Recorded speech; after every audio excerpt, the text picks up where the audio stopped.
Hello, my name is Craig Brown. I'm 40 years old, born and raised in Oceanside, California, by way of San Diego County, actually. I've been in Sacramento for about 12 years. Due to the fact that my mom, she was really the only reason I was out here. I have other family members here, and if you have a mom and she's still out there, regardless of what you're doing, touch her while you can. Let her know that you love her, and when you go to hold her very tight, because she's very precious. She's needed.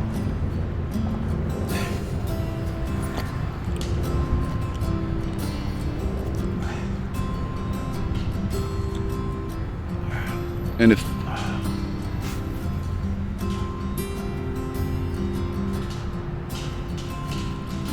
excuse me.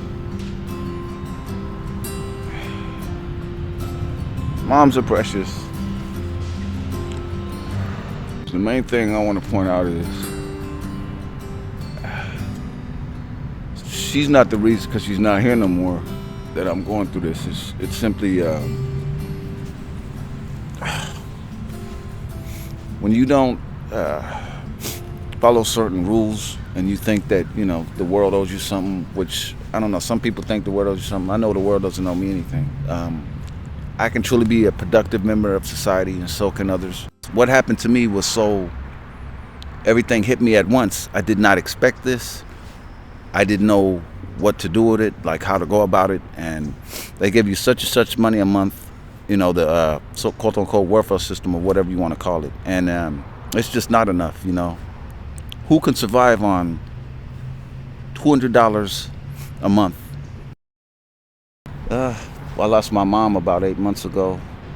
I mean, that's a certain aspect of it, but I think overall I got comfortable and just slouching. I didn't want to, I had jobs, and I didn't want to further educate myself, which I should have. And I think that's one of the main factors as well, is when you get comfortable, you get a large setting of money that you're comfortable with, you don't want to furthermore it. I'm fine here. I'll just stay here and be fine. No, you have to have that burning desire, that strive in you to keep whatever you're doing going, and then some. That's the thing. Don't get comfortable. Have a structure. Try to form something within your mind to know that if you don't have something to fall back on, it's gonna fall very hard, my friend.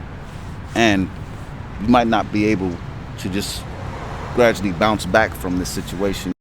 The main thing that led me here was, I guess you could say, ignorance, for one. Saying never, oh, that'll never happen to me. I'll always have a place to stay. There's a reason why I was put here. My main concern is not with myself. I mean, yeah, I want to get out of this, but the thing that bothers me the most is seeing these kids and these elderly people out here. They for one, if you're a veteran and you've served this country, there's no way possible that you should even. They should allow you to be on the streets. They should automatically have somewhere for you to go. I mean, you're sitting there fighting for what's right, and you can't, you can't get any kind of help at all. Well, children, the veterans, and then whatever elderly, Really, I don't want to see nobody in the streets, but I can barely, grasp the fact that I'm out here, much let alone, I see some kid going to school, and he's coming home to the streets. The streets are his home. He's right here in an alleyway or something, camped out with his mother and father, or brother and sister. I just don't understand the reason why homelessness is what it is.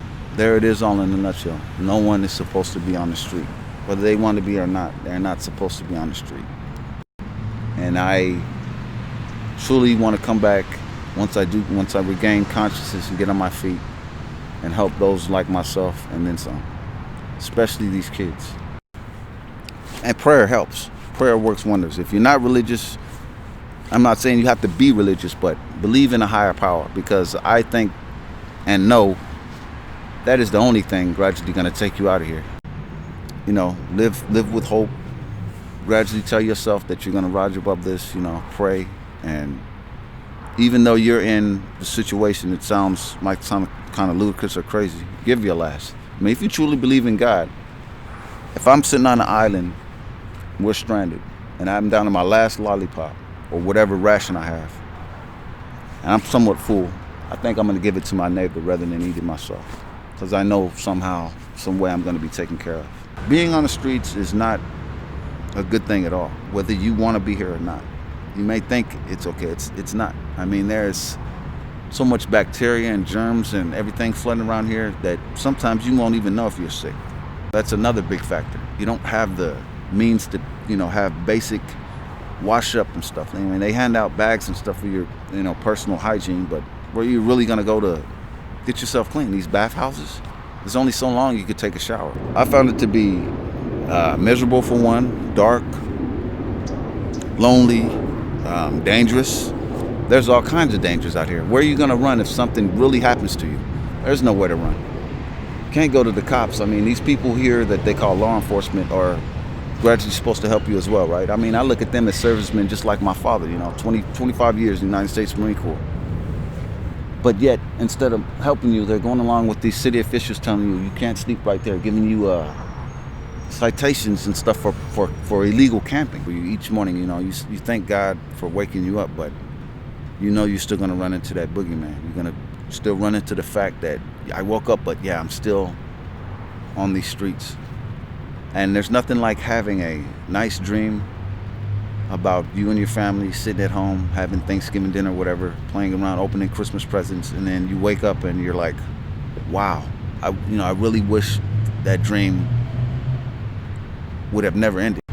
It's like your dreams are really not your nightmares. This really truly is a true life nightmare. It really is.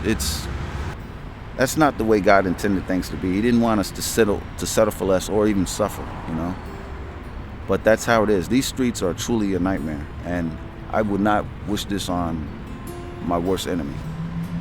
I really wouldn't. These streets are terrible, and they're getting worse every day.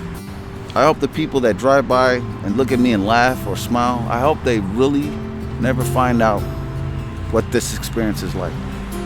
Because it's heart-wrenching. I mean, it really will put you in a place to where you will really compare yourself to everything and look at yourself as nothing, regardless of what you believe in. I mean, the power of being homeless is that strong, because that's how people view you.